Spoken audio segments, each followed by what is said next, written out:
if you hang around me any length of time, you'll hear things that sounds like a preacher, and you'll hear things that sounds like that too, the pimp thing, just in the way I talk. And lucky for me, the Pimps and the Preachers have the same wardrobe.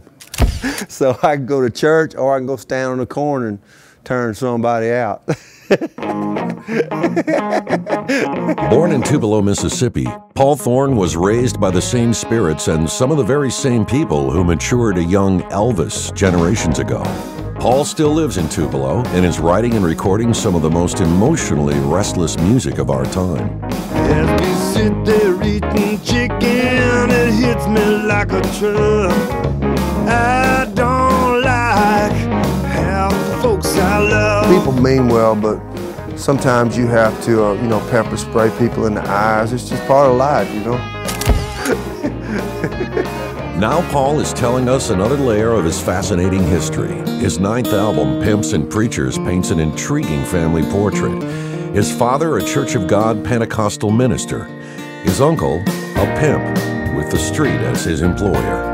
Me and my uncle and my father have a very deep history together.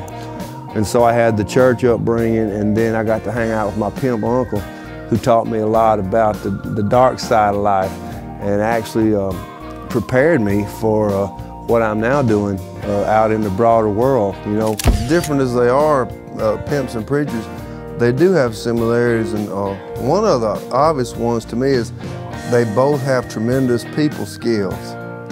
You know, my father go out and invite people to church, or go out to the cafe and see somebody sitting there and say, you know, where you go to church? And they say, oh, I don't go to church no more. And they say, he'll give them a little card and say, come on to church and be with us, you know. Pimp does a similar thing, except only difference is when you go to church, they charge you 10% of your net income, which is a lot. But if you want to get in the church of the pimp, you got to give 100% of the gross. And that's a big old hit. In the pimp world, they have something called the 33rd and the 53rd. The 33rd is what's happening right now, and the 53rd is what's gonna be happening down the road. Daddy had a Cadillac, my Uncle Joe a Ford. One was Satan's angel and one worked for the Lord. They had some hard-earned wisdom, they both became my teachers. I was a young disciple of Pimps and Preachers. Paul created his own album cover for this release, depicting a teeming street scene at the intersection of Redemption Lane and Turnout Boulevard. That's Paul. The school of life was open. Each day I went to class. When I didn't pay attention, they kicked me in the ass. They were turning out young bitches and converting unbelievers. I was learning from the masters, Pimps and Preachers. One took me through the darkness, one led me to the light. One showed me how to love, one taught me how to fight. As I look back, even though I was a nationally ranked boxer at one time, and you know, got to fight Roberto Duran, everybody who's familiar with me knows that story, but the reason I boxed, which was a very frightening thing to do, I had 50 fights and I was scared every time I went in the ring. I didn't box because I loved to box. I boxed because he had me turned out. I wasn't doing it for me, I was doing it for him. I was doing it to win his approval.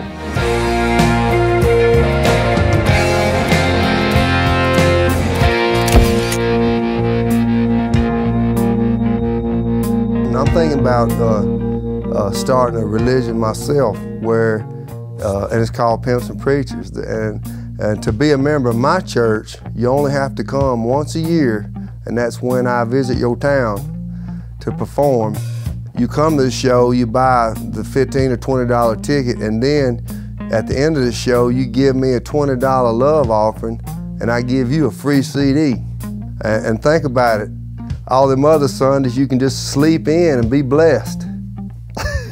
That's great. You coming in? You want to be let into this world? And I owe a debt of gratitude to Pimps and Preachers.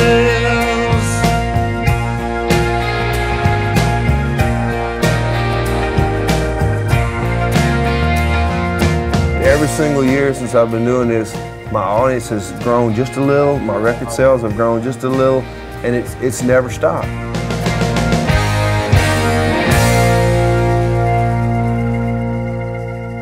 So at the end of the day at Syria, it appears as if it's all about the dollar, don't it?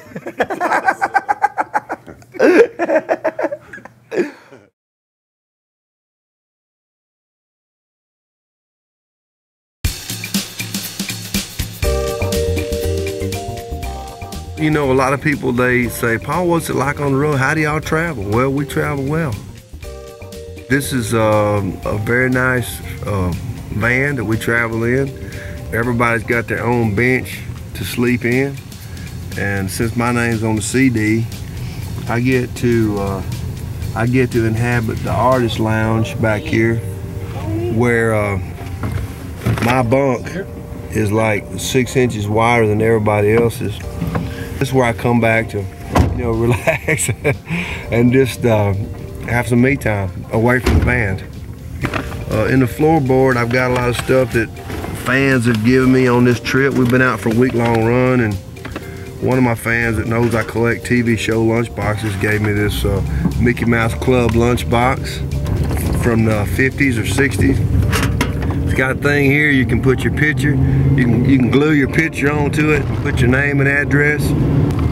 It's just pretty nice. My fans are good to me. They gave me a little bank. It says I'm saving up to be a rock star. That's pretty cool.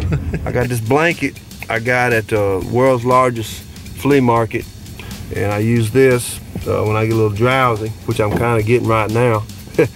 And so anyway, it's been a joy and a privilege having y'all. But I'm fixing them. This is how it looks when I get ready. First thing I do is I lay down like this, and then I make sure I get the cover down there all the way. My feet get cold, you know. And then I do this right here. And this is it. And this is what you call living a good life. Good night.